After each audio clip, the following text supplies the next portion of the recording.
বিদায়ী অর্থবছরে বেনাপোল স্থলবন্দরে রাজস্ব আদায় বাড়লেও বাণিজ্য নিষেধাজ্ঞার কারণে পণ্য আমদানি কমেছে প্রায় ৬ লাখ মেট্রিক টন। এমন প্রেক্ষাপটে ২০২৫-২৬ অর্থবছরে বেনাপোল কাস্টমস থেকে ৮,৩৭০ কোটি টাকা রাজস্ব আদায়ের লক্ষ্য নির্ধারণ করেছে সরকার, যা গত অর্থবছরের চেয়ে ১,৬৬৫ কোটি টাকা বেশি।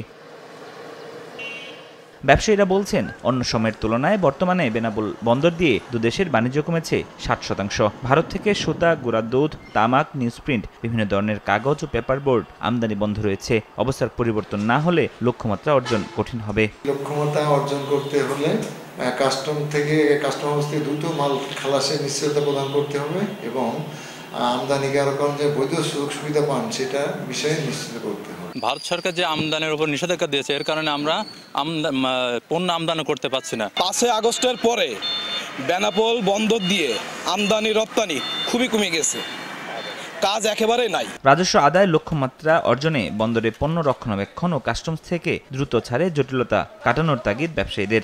একের পর এক নিষেধাজ্ঞার কারণে বেনাপোলে আমদানি রপ্তানি অনেক কমে গেছে।